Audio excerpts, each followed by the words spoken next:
Hi everyone, it's Grant Abbott and welcome to another LightYear Docs platform update. It's getting harder and harder by the week because we've just got so many documents up and around, and I've really got to get a lot to you. But it's important before we release them that we do provide a training session so that you're well aware of the ins and outs and the strategies and what the document is for. More importantly from that is we can then put it up on the site. For those of you on our PYG, it's typically just $99 for most of them up on the site. If you're on our license plan or unlimited plan, then obviously you can just do as many as you want. With the commercial lease, this is proven pretty popular. You generally won't find this in many online providers, mainly because it's so complex. Been very lucky with our developer Emmanuel to work through this, and what I'm going to do is I'll take you through the core components that we have here. Then I'll take you actually through the document to show you what it's about. Then I'll take you back into the interview. It's simply that there's a lot in the document itself, so you're going to need to be pre-prepared in order to complete it correctly. Now, for any lease of commercial property, you have to have a written and, more importantly, legally enforceable agreement that if something goes wrong, and particularly if you're looking at instances where there's potentially a recession, or if you go along and not so much up here in the Sunshine Coast, but I want to go back to Adelaide or certainly in Sydney or Melbourne, you see some strips of shops where everything is for lease. And as a consequence of that, obviously behind that, there is some landlord who has been without rent for 5, 6, 7 months, possibly a year or more. And of course, that has repercussions which are evidenced and processed through the lease itself. Without any commercial lease, how do you know what rent to pay, when to pay, and so on and so forth? Now, commercial lease is obviously a lot more sophisticated than a residential lease. The main one there is that the landlord, or the lessor, I'll call it for want of a better word, can actually, it's common practice, they extract a percentage of outgoings referable to the lessee. So the lessee covers the outgoings.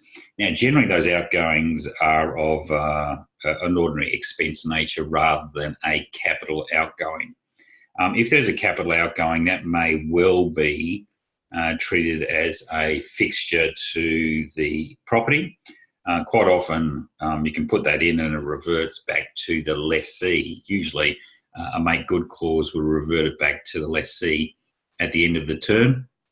But more importantly from that perspective is that if it's a true capital improvement the lessee has paid such that it becomes part of the property straight away without a make good, then potentially there might be a set off for rent in that instance. So all of these things we need to encapsulate and incorporate within the document which we'll go through.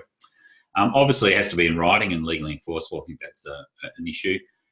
Where there's an SMSF, and remember we went through this just a while ago, we've got an LRBA which is where property is transferred into an SMSF, and that might well be a farm or any commercial property or accountant's offices or factories or sheds that have been transferred in. Then they're subject to a commercial lease back. So that's the purpose of this agreement being able to use as a commercial lease.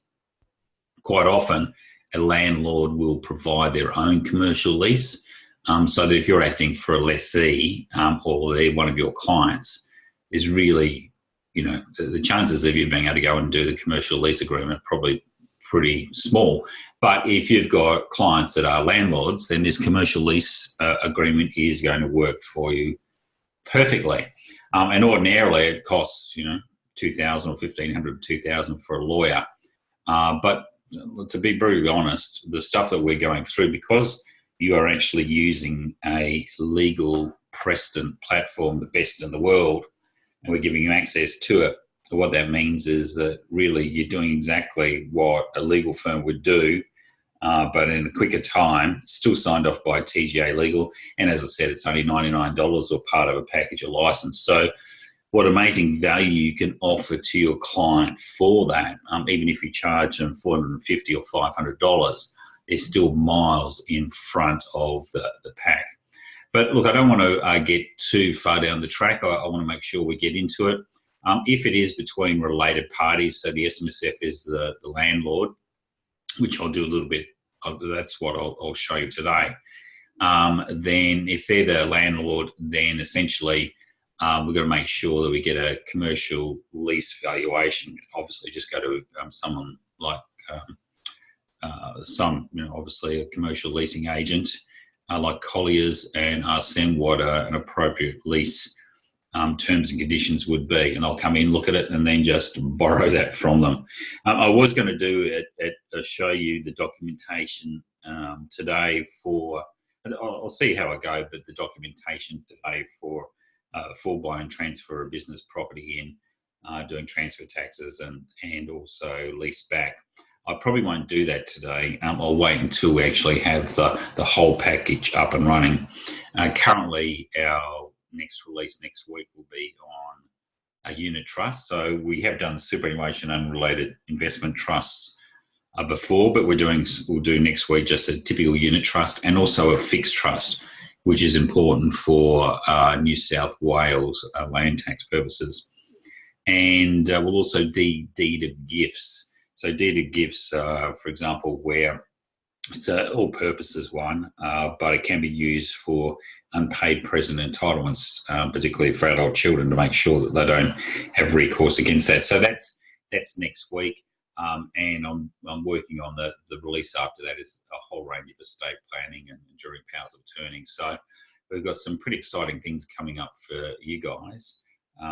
Let me just bounce out of here and I'll go into my LightYear Docs site. This is the document, the commercial property lease agreement. As I said before, what I'll do is I'll actually take you through this agreement first, and then what we can do is I will then backtrack and go back into the interview because it'll make a lot more sense rather than the other way around. Just a couple of little things, particularly for some of you who are license holders. And the benefit of license holder is essentially that it now provides you with the power to, much the same as a legal firm would do, hold a license, exclusive license to use a whole range of documents and future documents that come on the platform. So usually what will happen is where you go to a legal firm and get a document, I can tell you the lawyers will have never drafted up those documents. They go and buy the precedents or a right to use from a larger legal firm. And then what they do is they put it on their platform. Usually they just use Word and then they go through and template it. The smarter ones are using the Hotbox platform, which is one that we're doing. So a licensee is effectively, has complete use of the platform. Generally, the benefit of a licensee as opposed to unlimited user is that they'll get unlimited documents, but you can actually house the license in a unit trust or some other entity where the principals of a firm and maybe even their senior managers can all partake in that unit trust. So that the unit trust is the one that provides the documents back to the business or the firm at commercial retail rates, which means that the business will be paying the unit trust, which will then, particularly if you've got SMSFs investing in that unit trust, look, it's a really good opportunity. But anyway, let's go through. So this is a commercial property lease agreement, which is up on the site as is, if you need to. I would suggest that if you do need to go through it, that you want to look at this, or get one of your admin staff to look at this session, this training session before they go through. So you can see here we've got the Smith nominees. So that's a company acting as trustee for the Smith Family Super Fund. So that's the landlord, and that's the ACN. The second one is this is a related party. So we've got the Smith Proprietary Limited as trustee for the Smith Family Trust. And again, we've got the ACN there. So obviously, either the super fund's acquired directly or through a bank LRBA or through a transfer of business real property from the family trust or one of the individuals into the SMSF and then needs commercial lease back. So that's basically the core parties there. We then go through the LightYear docs disclaimer. As you can see, it's prepared by TGA Legal. You've got the whole document index, all the relevant terms there. I'm not going to go through them all. I'll come back to just the core key ones, but you can see it's pretty, not stock standard, it's quite an advanced commercial lease agreement. And this would be sort of one that would be if you went to, not so much Westfield because they take a percentage of rent, but if you went to any major office around Australia, would be very akin to the sort of lease agreement you would have there. Now, this could also be used for retail. You could put percentages in there if you want. Goes through dispute resolution, which is obviously between the parties, which I think is important, and then it goes to arbitration afterwards. We've got 3 annexures, which are the outgoings, which are estimates, the name of the landlord's property, building rules. Generally, you could copy and paste the building rules in if you wanted to, or you can attach if required. It's up to you. You can see quite often with commercial lease, there'll be a guarantor being the individuals concerned. That's something up for you. And you also may need to have the mortgagee's consent.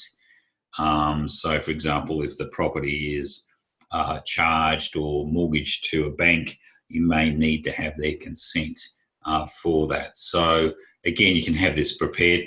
If it goes down to the stage where you need mortgagee consent, so the bank, you should always check with the bank in relation to leases. Do they need it?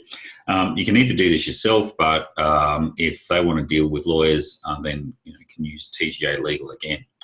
So we've got here a commercial lease agreement with guarantee and indemnity. Now, again, although it says in there, we've got all the relevant terms and conditions around guarantees and indemnities. It doesn't mean that it's necessarily in there, because if the guarantee or there's no guarantor, then all those terms obviously drop off. So we've got the agreement date, which is the 2nd of September 2019.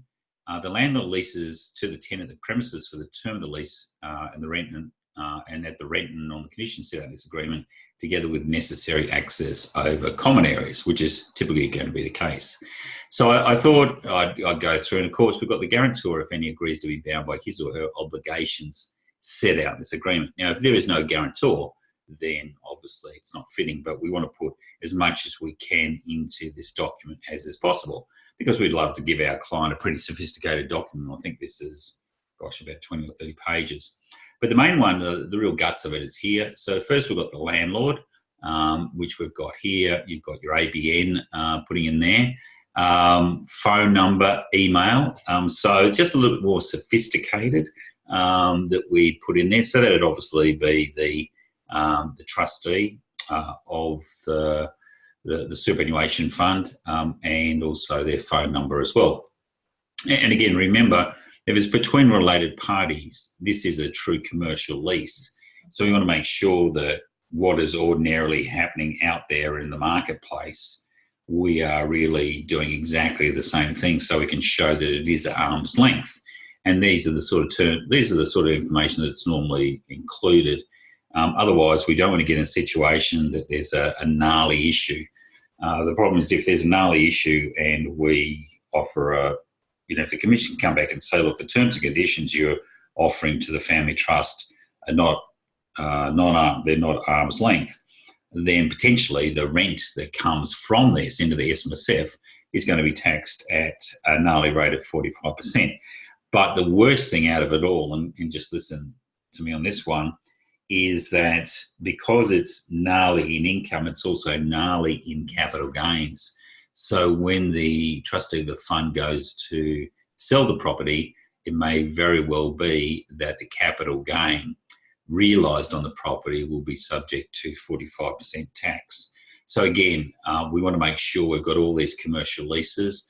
For those of you who haven't put a commercial lease one as structured as this in place for your clients, I suggest you might want to go back and restart that whole process, re-sign it all, and just simply, it'd be best to do that. We've got the landlord's agent. Again, I've put that in there. If you wanted to go, really, if you wanted true arm's length, you could go through an agent, but you could leave that as blank and just go non-applicable. But here, we're putting it through a real estate agency. But obviously, if it's between related parties, you're not going to pay 10 or 12%. Just tell them you're going to pay 5% because it is between the two, and you're making sure that it's arm's length. We've got the tenant, which is the family trust, same sort of thing. Notice how it's the same email address. That's okay, it's related party. No guarantor, so that means there's still terms and conditions for guarantors within, but effectively they're non-applicable. We've got the premises there. We can put the folio number if we want in the premise, or just leave that blank. The lease starts on the 2nd September, and it's a 5-year lease. A monthly rental of $2,400, including GST, because we've noted that we're GST payable. And it's payable every second of the month during the term of the lease. This is where the rent has to be paid monthly to the landlord, landlord's agent, or into the following bank account. And it's probably worthwhile. Look, if you don't know the bank account, just leave that blank and you can put that in at a later stage. Again, if this is between true independent parties and not related as we're doing now, then we will need to have that sort of information. There's a security deposit, which is usually set aside at a bank account by the landlord. So that's $3,000, but you can do that. Rent review dates throughout that 5-year period. We've got 3 of them. Next year, the year after that, and that can be CPI or whatever, but there's terms and conditions of that within the lease. Now, quite often what will happen is in a lease, because it's a business, there's 2 sides of the equation. One is if it's a business, the last thing you want to do is get your business up and running in 5 years and find that you have to leave that area, particularly if it's, for example, a petrol station or it's a convenience store or something that is demographically tied into that particular area, because otherwise you'll get raped and pillaged by the landlord. And from that perspective is we can offer additional terms, and they're subject to an option. So we've got the initial 5, and they've got 1, 2, 3 further terms, so that it's effectively could be a 20-year lease. You can go up to 25 if you want. It's probably a bit out. And then what we have is the dates for exercising the option. So the earliest date is the 2nd. So this is for the 2nd term, 2nd of August 2023 and 1st of April 2024. So we put all of that. Now, of course, all of this can be adjusted later on by an amendment to the agreement. But effectively, if you have got those further options of 3 further 5-year terms, that's absolutely crucial. And particularly if it's going back to the family trust, it's absolutely super crucial.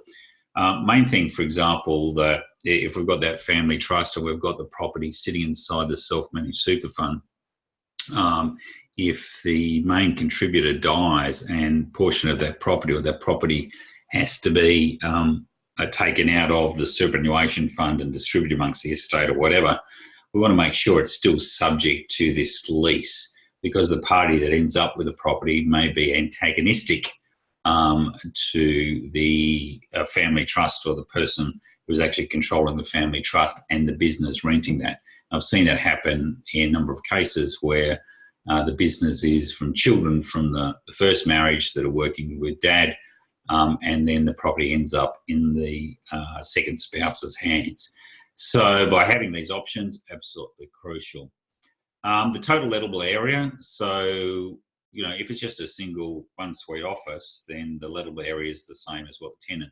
But here what we've got is a lettable area of 1,000 and 100 square metres, so it's 10%. So that's the proportion of the tenant's outgoings. Now, we say 10%, but we could put in later. Building rules, we could put in all the building rules here if we wanted to, if we were aware of them, or we can simply put them in as the next year's C. So it's just an attachment to the PDF. One car space. So the permitted use, the provision of accounting, tax and superannuation advice to a range of clients. And then we could put in non-permitted use, so licensed or food premises, otherwise entertaining for the general use of the business. Really, it's up to you and your clients to determine where that is. Then we go through the terms of the agreement, building rules, designate car spaces, the landlord, landlord's agents. So it's quite a comprehensive document that we've got here, and effectively talks about bank guarantees.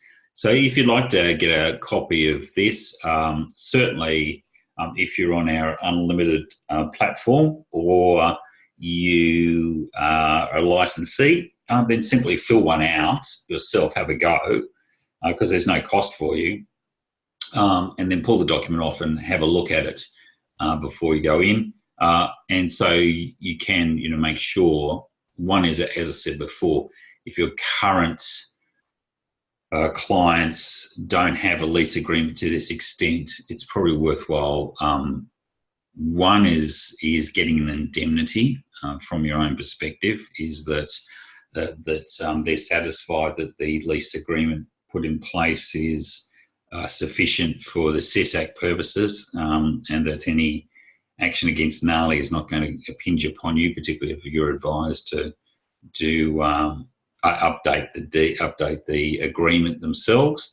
So basically leave it up to them. But as I said, the charge that you can charge them, you either do this, well, look, it should be at least, probably $750, I would have thought, for this, when you have a look at how comprehensive the agreement is. And remember, the agreement is for 20 years.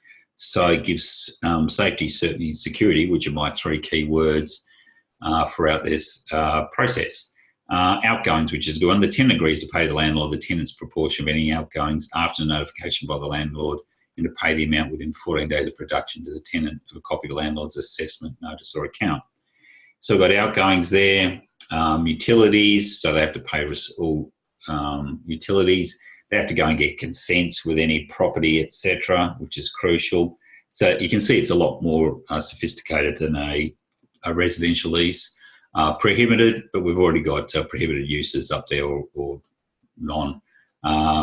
Tenant's care of the premises, which are pretty important. Who looks after the garbage? Must have insurances and grade A insurance policies, recover all stock, etc. $10 million liability, which is pretty stock standard. The tenant agrees to indemnify the landlord against all claims, demands, losses, damages, expenses, including legal actions the landlord may sustain or become liable for during or after the agreement arising from neglect or default. So these are pretty important ones here. And then the tenant releases the landlord, can't assign or sublet unless the landlord allows. Landlord's access, unexpected events, so force majeure or whatever that, for example, flooding would sit in there. Tenant's right to privacy. Tenant agrees to bear all reasonable costs incurred by the landlord in preparation of this agreement, including stamp duty, so will need to be stamped. But GST, cleaning, dispute resolution, as I said, all disputes from the implementation of this agreement or related to this agreement shall, in the first instance, be resolved through friendly consultation between both parties. If negotiation fails to settle the dispute, either party has the right to make an arbitration application to the Australian Commercial Dispute Centre, which is, that's pretty good, and it's binding. Termination, obviously, on insolvency events, so on and so forth. And there's a whole process there. The guarantor's liability, which is not the case. And then we go down rules and regulations. We go down special conditions. You can put special conditions in there. For example, you can only have so many employees, or you can do this or that. We then go down to the execution page. And so again, remember, this is for 20 years potentially. And then we go down into the relevant outgoings. So these are just estimates provided by the landlord, which is generally you'll need to put these in place so that the tenant does know what they're out for. So you've got rates and other charges, water, garbage and sewage rates, waste disposal costs, land tax, insurance premiums, cost of cleaning, etc. So again, these are only estimates, and because the tenant has 10% of the total area, they're up for 2,600, which is a bit on the low side. So Grant's obviously doesn't know much about the actual costs. We've got the landlord's property there, and then we've got the building rules, which we could have elaborated, as we'll see when we get the interview, or we can just simply put that there and then we attach the building rules to that, which is quite often a better way of doing it. So let's, I thought I'd do that one first. And now what I'll do is I'll just go into my vault. As you can see here on the, just a LightYear basic, which is per document, and I've got, I paid for all these documents. And if you want, you can come and negotiate with us if you want to buy 10 or 20 documents, as opposed to the White Firm and White Strategist, which is unlimited. I'm just going to go into my vault. Like today I did one because there's a lot of typing and really you don't want to sit and see me do my typing. So all of these documents, I've done a commercial property lease here. You can see I've actually gone in there, and then I've also updated it twice, and I've amended it in different occasions. So again, I can delete one of those if I want. I can download it, see the little arrow there, or I can relaunch it. So I'm going to relaunch. And so this is where it goes into the legal precedent system. So we've built an iframe around it. An iframe just simply means we've got a nice fancy looking frame. This is a first iteration of this suite. There is an upgrade coming down the track, and we will be subscribing to that probably later this year. It's only brand new, so we just need to make sure it works. We don't want to find that there's obviously problems with it. So I'm sorry, I just had a bit of water there. So we put in the landlord. I've got an SMSF, but it could be a trust, a unit trust, a family trust, or any trust for that matter, charitable trust. It could be a company. So if it's a trust, or could be a bucket company or any company, or an individual. So I've just gone through the family SMSF, gone through the company. You've seen all this in the document anyway. The one thing that's a little bit different between this and most of our other agreements is that we have got contact details. Now, you could just leave those blank and it won't pop up on the lease. But bearing in mind, you might go through and complete a lot of this stuff, print it out in a draft form for the client. I just stamp it with draft, send it off to them, and ask them for any key information that is required from that. Because once this is open, and you can save it for 30 days. So look, you see I've already done 2. I could have like 40 or 50 copies of this, which is pretty typical for most legal offices. That the first draft is just out. What I would suggest on the way through always is after you do every page, just simply save answers. It only takes a second, but it means that if sometimes the actual element when we come around to processing at the end times out, but we can easily go back if we've saved the answers. So it's great. So we go down, we've got the landlord there, so it's pretty easy, ABN. This is, remember we showed the bank account, so that's your bank account details. Is the landlord registered for GST? So we can go yes or no. Then we've got the tenant. Now this was the family trust. I haven't put an SMSF in there, we just got individual company or trust. Potentially we could have an SMSF, but look, I don't think I've seen that many in my time, but if there is that case, then, of course, please come back to us and we can mend all of this quite easily. So we've got the name of the family trust, company, so on and so forth. Got the director, sole director, again, telephone and email address, and also the ABN. Now, I've got the landlord's agent's details below. We can leave all that blank, but ordinarily, if it's a true commercial lease, it will go through a property agent just to manage the process. Or alternatively, if you're really trying to make sure it's not arm's length, then we can put in place a landlord's agent. But again, make sure that you negotiate the prices down really well. So we've got the premises detail. As I said, you can put the folio number, but we left it blank in that instance. We've got a unit, so it's obviously part of a strata suite if it's commercial premises. We've got the address, the total lettable area. Remember, I put that in. You actually need to insert. So I've done a bit of funky by square meters, but you need to just put in the actual wording there, and also then the percentage there. Is there a mortgagee consent? Then we can, if that does, then you can see here there's a mortgagee consent document that pops up. So we go no. And then is there a guarantor, which is not the case. Then you can see their guarantor's details have to come up in there. So by doing that, I'm just making it a lot easier. But you can do mortgagee consent, so you need to check that, and also guarantor. And of course, at any point in time, please feel free to contact us at support@lightyeardocs.com.au if there's anything that you're not fully aware or cognizant of. So we've got the start date again. We can leave it blank. Date of the deed, so the commercial lease agreement. State date of the lease, the end date is 5 years. And remember, this is all the stuff. You're inserting it here, and that pops up in that commercial lease agreement we saw before. How's the rent being paid? We've got monthly, $2,500, $2,400. Security deposit. Remember, we saw all this, and this is for 5 weeks. The rent review dates. Remember, we inserted that. That came up in that front page. I think I've got that. We go through here.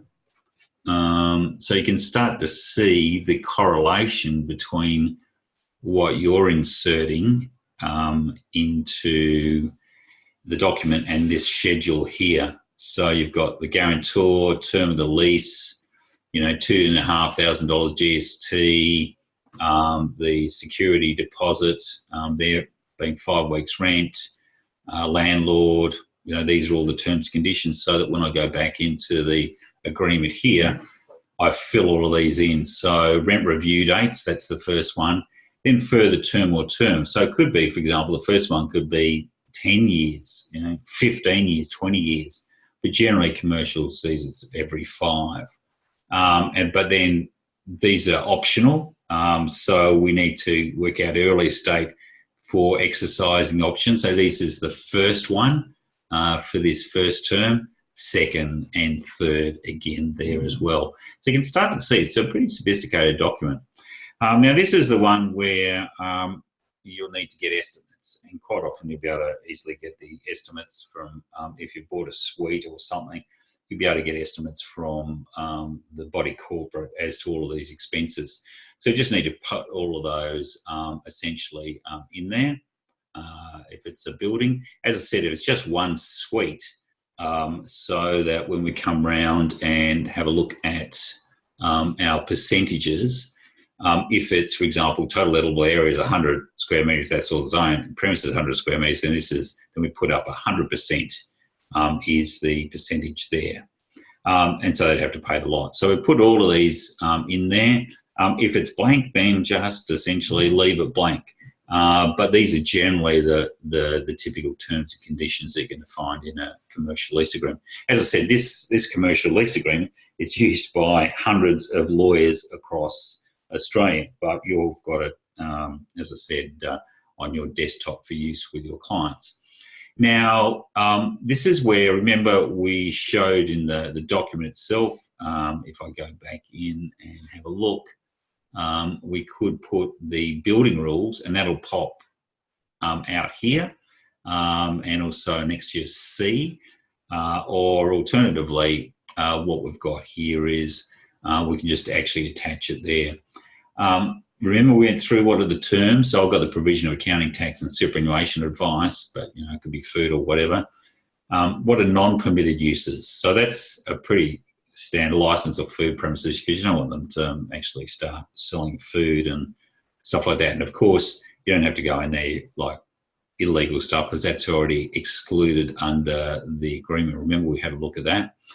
Designated car spaces, so you can put 1. You can actually put the name of the car space if you want, so it could be 1 car space B12 if you wanted to do that. Special conditions, we saw that in the agreement as well. You can put in a whole raft of special conditions if you want, or leave it not applicable, as we saw in the document. So essentially when we do that and then we finish, as I said, and this will pop up, so remember save answers the whole way down the track.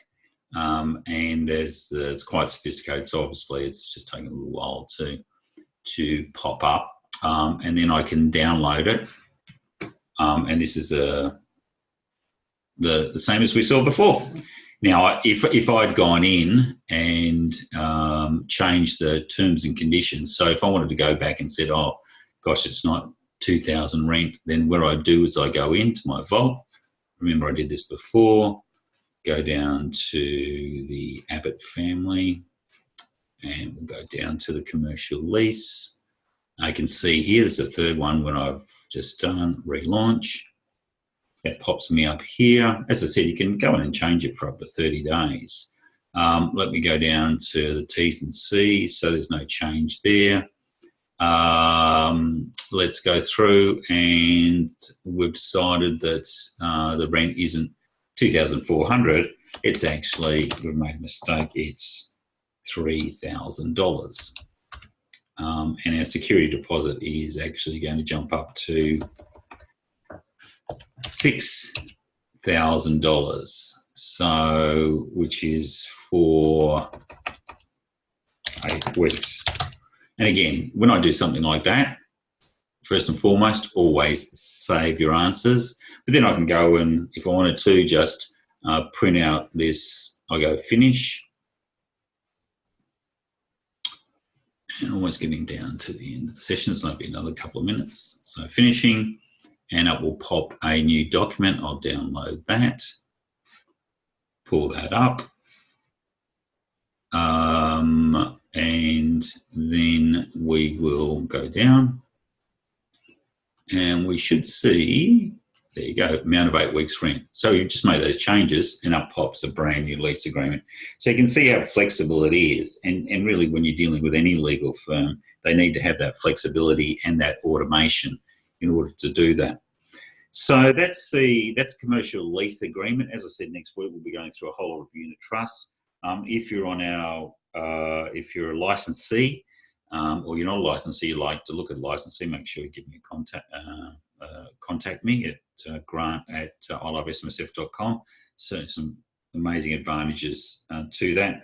Or you can go into your so basically month to month, effectively unlimited documents if you want, or just simply use our $99 doc area. This one's $99 obviously for it. But this is probably the most sophisticated document in our armory until we get to estate planning. And you should wait and see what we've got for estate planning coming up. Anyway, thank you for turning up. I'll send this out to you probably in the next 2 or 3 hours, and hopefully we'll get to see you for my 3 top strategies for high income earners starting at 12:30. It's Grant Abbott signing off.